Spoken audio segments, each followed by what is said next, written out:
Em um jogo fraco, com falhas defensivas e onde nada pareceu dar certo ofensivamente, o Vasco conseguiu manter sua invencibilidade no Campeonato Carioca, porém, ficando apenas no empate contra o Volta Redonda, para a tristeza da imensa torcida que foi lotar o estádio Kleber Andrade em Cariacica para ter uma oportunidade de ver de perto seu time de coração jogar. Vamos falar mais sobre essa partida depois da vinheta. Pode soltar, editor.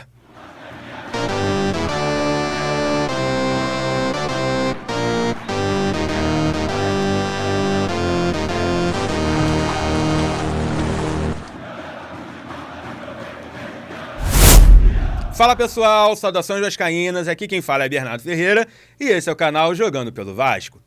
Bom, antes de mais nada, deixa eu já pedir aquele favorzinho pra vocês básico de sempre.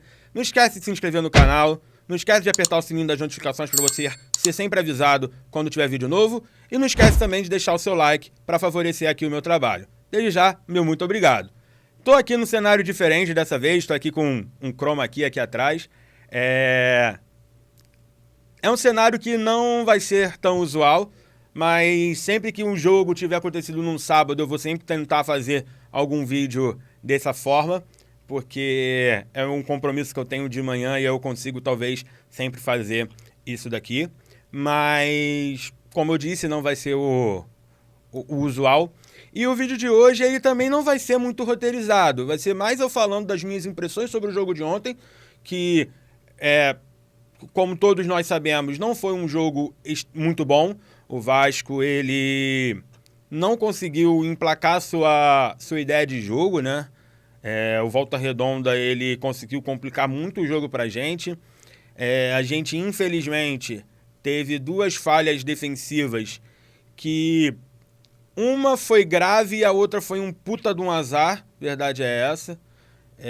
Eu não consigo crucificar o João Vitor, apesar de ele ter sido diretamente responsável pelo primeiro gol, né, do Volta Redonda, mas eu não consigo crucificá-lo porque ele foi fazer o movimento correto, né, de cortar a bola.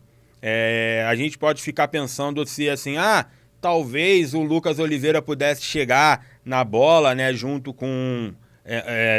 se ele não tivesse dado o bote, o Lucas Oliveira chegaria a tempo, mas é aquilo, a gente vai ficar muito no e se e pouco na certeza. A certeza foi que o João Vitor estava na bola, deu o corte. O problema é que o corte foi pro lugar errado, foi para dentro do gol do Vasco e acabou saindo o primeiro gol do Volta Redonda, né? E aí o Vasco consegue empatar o jogo, né, com um pênalti muito bobo, o pênalti que o Volta Redonda fez, verdade é essa. Caio Tenório deve estar sendo grato ao Vasco para dar aquele pênalti, porque a única explicação é essa, porque, tipo, é um pênalti muito bobo, é uma imprudência que você custa a crer que o cara teve, entendeu?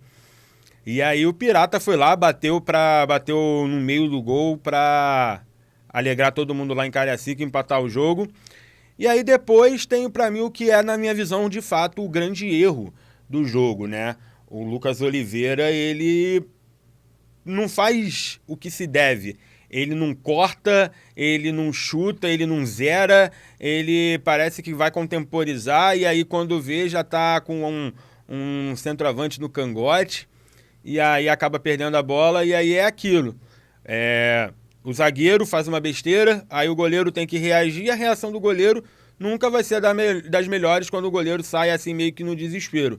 O Bruno, né, se eu não me engano, o atacante Bruno do Volta Redonda, viu o Léo Jardim saindo e fez o que era de se esperar. Botou a cavadinha por cima do goleiro, bola para dentro do gol, 2-1 Volta Redonda, e o Vasco só consegue empatar o jogo no finalzinho, aos 48 ou 49, uma coisa assim, do segundo tempo. Se bobear, talvez até 50 do segundo tempo, né? Num cruzamento do Piton, num escanteio do Piton, cobrança de escanteio do Piton, que o Verrete, né, consegue sozinho, né? Tipo, meio que vamos botar assim, num trenzinho, né? Tinha dois zagueiros indo no alto e ele ficou sozinho no chão, a bola sobra nele, ele bota a cabeça e bota pra dentro do gol, empatando o jogo. Fazendo com que o Vasco continue invicto na competição, mas mas perdendo a oportunidade de ficar na liderança isolada do campeonato. Como eu disse, é uma pena, né? Era uma oportunidade boa, mas o Volta Redonda tem seus méritos. Talvez o Volta Redonda hoje seja até junto com o Maricá, mas é porque o Maricá, ele ainda... O Maricá o que eu diria, o Maricá, ele seria o Nova Iguaçu do ano passado. É a surpresa do campeonato. O Volta Redonda, querendo ou não, ele foi campeão da Série C, se eu não me engano, né? Vai para a Série B, vai jogar a Série B, segunda divisão nacional, né? Então, assim, é uma equipe de Série B. A gente sabe que equipes de Série B, às vezes, dão certos trabalhos para as equipes de Série A, e isso é em qualquer lugar, em qualquer competição, campeonato regional, Copa do Brasil, às vezes, até terceiras e quartas divisões aprontam com os grandes. Até um exemplo do que aconteceu no próprio domingo, né? Quer dizer, no próprio sábado, no clássico lá entre Sport e Santa Cruz. Santa Cruz ganhou do Sport, né? E infelizmente teve os casos deploráveis das brigas, né? Que eu particularmente ainda não vi os vídeos, confesso que não ligo para ver, mas falam que a parada foi realmente brutal. Então, como eu disse, os times pequenos eles aprontam com os grandes, isso é normal. Então, eu vejo que o Volta Redonda hoje é a equipe mais qualificada realmente dos menores, junto com a do Maricá, porque o Maricá, como eu disse, é a surpresa do campeonato. E a gente não conseguiu colocar a nossa ideia de jogo, sabe? Eu até acho que essa formação que o Vasco começou jogando, né, que é um 4-3-2-1, né, como se fosse uma árvore de Natal, ela é muito boa. Só que assim, eu não acho que Coutinho e Alex Teixeira eles têm que puxar muito para as pontas. Eu acho que esse é um esquema em que os laterais eles vão ter que subir muito. Os laterais vão ter que fazer essas funções de pontas, propriamente ditas, né? Os laterais vão ser bem mais ofensivos do que defensivos. E aí, talvez, na recomposição defensiva, cabe justamente aos volantes cobrirem os laterais, né? Ao invés do ponta cobrir o lateral, né? Ajudar o lateral na marcação, eu acho que nesse esquema é justamente os volantes que têm que ajudar os laterais na marcação, né? E os laterais, quando estão com a bola, subirem mais para justamente fazer a função dos pontas. O que também reforça a necessidade real do Vasco em conseguir pontas, né? Pelo que as notícias falaram, o Bruma está confirmado, é novo reforço do Vasco. Ainda não teve assinatura de contrato, mas aparentemente o Braga já deu ok, já dá tudo encaminhado, só falta realmente preto no branco. Então, assim, o Vasco não precisa só do Bruma, ele precisa do Bruma e de mais alguns pontas, né? A intenção é contratar, mas, né, como o Lucas Pedrosa falou, é contratar mais 3 pontas, né, fora o Bruma, tem uns 4 pontas diferentes, mas, além disso, a gente precisa também, a gente precisa que o Coutinho, ele não seja um cara que vai dar velocidade para o time. O Coutinho, ele precisa ser como se fosse o arco do arco e flecha. Ele precisa ser o cara que vai achar um passe diferente, né? Ele precisa ser o criador das jogadas e não o finalizador. Ele pode até ser o cara que esperam que vai dar um passe e aí corta e bata. Ele pode ser esse cara, o Coutinho. Mas ontem, tanto o Coutinho quanto o Payet, eles não estavam acertando nada do que eles estavam querendo. Os cruzamentos dele nos escanteios, com toda o meu perdão aos jogadores, que eles são jogadores extra classe, não estavam funcionando. Tanto que o gol do Vasco só saiu no escanteio que o Lucas Piton bateu. Ainda bem que deixaram ele bater, né? Senão a gente sairia lá com uma derrota. E acabaria a nossa invencibilidade. Coisa que inevitavelmente vai acontecer em algum momento. Seja no mata-mata, né? Quer dizer, com mata-mata, nas semifinais do Campeonato Carioca, seja durante os pontos corridos em algum clássico, a invencibilidade vai acabar. A verdade é essa. Mas é importante a gente manter essa invencibilidade até lá para dar confiança, para mostrar que o time é aguerrido, que o time não está desistindo, sabe? É importante mostrar a garra além da qualidade. Quando você tem qualidade e não tem garra, muitas vezes a gente reclama do mesmo jeito, né? Que, porra, no time não tem garra, o time não se entrega, é acomodado e não sei o quê. mas quando o time tem garra, a gente aceita às vezes, algumas deficiências com mais tranquilidade. Mas é fato, o Vasco hoje precisa de pontas, precisa de mais velocidade no jogo. Alguns jogadores, como eu disse ontem, alguns jogadores não jogaram bem, Coutinho, Payet, falam que o Piton também não jogou, pelo que eu vi, o Piton também não jogou bem, né? Porque eu vi o jogo, mas eu leio muito as opiniões para ver se eu concordo ou não com as opiniões de outras pessoas.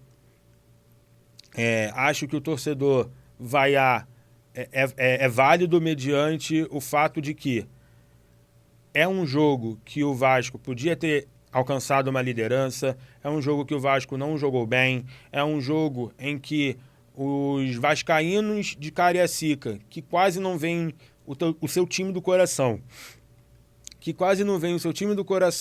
jogando perto deles, e aí quando joga perto, joga mal. Então é a passionalidade, né, do torcedor. É inevitável o torcedor ficar chateado, magoado. Então, assim, é aquilo. Vai a hoje, amanhã já está apoiando de novo, né? Mas eu acho que, assim como o Carille falou na entrevista, que assim como quando a gente estava ganhando não estava tudo certo, e de fato não estava, a gente via algumas necessidades, né? A gente sempre reforça a necessidade dos pontas. E assim como ontem, que a gente empatou jogando mal, não está tudo errado também, eu acho que as únicas coisas que a gente precisa ver são mais as falhas defensivas mesmo. Se bem que eu falo, acho que a grande falha defensiva foi do Lucas Oliveira, né? Porque a outra é azar, e a verdade é essa. A falha do Lucas Oliveira, para mim, é equivalente à falha do Souza contra o Boa Vista, sabe? Foi de infelicidade, mas depois tá de boa, conseguiu acertar também. Aquilo, falhas momentâneas. E falhas momentâneas acontecem com todo jogador. Mas, assim, não acho que é preocupante. Mas é sinal de alerta ligado para, precisamos ainda melhorar. Estamos no início. Acho que, se eu não me engano, o próprio Carille falou também que ainda estão em pré-temporada, né? Que pré-temporada normalmente dura 40 dias, com 7 jogos. Esse time do Vasco, ele, apesar de ter falado que já estava no 7º jogo, esse time do Vasco não jogou 7 jogos, jogou 4. Mas é aquilo, vai ter a pré-temporada, ela vai acabar? Não vai acabar, a verdade é essa, ela vai acabar já com as competições em andamento. Então não vai ter uma finalização de pré-temporada. A pré-temporada já começa com a temporada. Então, assim, acho que a gente vai ser aquele ditado, né? Trocar o pneu do carro com o carro andando. É meio isso. E aí agora a gente fica no aguardo das contratações que vão ter que vir, que a gente sabe que tem que vir os pontas, né? Para dar mais velocidade, porque eu acho que isso é o que mais falta ao Vasco hoje. Velocidade. Velocidade e troca de passes ali nas pontas, né? Porque o Coutinho, ele tem que ficar no meio, ele não tem que ficar aberto nas pontas. O Alex Teixeira, apesar dele ainda ter vaga nesse time, ainda achar que ele é um bom reserva, ele não consegue ser mais ponta. Tem momentos que ele claramente vê que vai perder e aí ele acaba atrasando a passada para tentar contemporizar a jogada, né? Tentar ver se consegue arranjar alguém para ele passar a bola, porque ele vê que ele não vai conseguir dar prosseguimento à frente. Aí ele dá uma segurada, vê como aconteceu ontem mesmo com uma falta que ele sofreu, que ele não conseguiu, ele deu uma segurada porque ele viu que não ia conseguir chegar com clareza até a área, né? Aí ele consegue uma falta ali que ele é puxado, agarrado, enfim.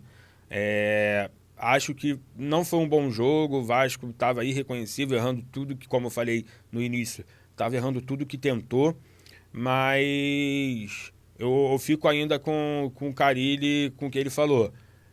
Não estava tudo certo quando a gente estava ganhando, não está tudo errado agora que a gente empatou jogando mal. É ver o que pode ter acontecido, é entender e é melhorar.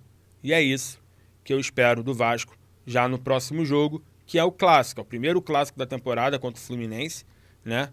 Então, é isso que eu espero do próximo jogo, que o Vasco melhore, que o Vasco talvez entre com ainda mais vontade, sem sapato alto, porque clássico. E aí eu concordo com aqueles dois da argentinos lá que, né, nos sacanearam. Aí eu concordo muito com eles. Clássico é guerra, não tem essa. Então, vamos para cima, vamos pro próximo jogo, com confiança, sem abalar. Ainda estamos invictos, ainda estamos na parte de cima da tabela, coisa que o nosso próximo adversário nem na Taça Rio tá. Então, vamos para cima deles, vamos conseguir a liderança secando o Volta Redonda e a gente fazendo a nossa parte ganhando. Então, é isso que a gente tem que esperar pro próximo jogo. E bom, gente, esse foi o vídeo de hoje. Videozinho um pouco mais freestyle, sem tantas inserções, mais simples, porque é o que dá pra gente fazer em algumas circunstâncias e principalmente nos dias de domingo, tá bom? Muito obrigado a você que assistiu até aqui. Vou pedir novamente aquela força. Não esquece de se inscrever no canal, aperta o sininho das notificações para você ser sempre avisado quando tiver vídeo novo. E também, principalmente, aperta o like para favorecer aqui o meu trabalho. E peço também para você compartilhar esse vídeo com outras pessoas para aumentar a audiência do canal e o canal crescer cada vez mais, tá bom? Desde já, o meu muito obrigado, um grande beijo, um abraço e saudações vascaínas.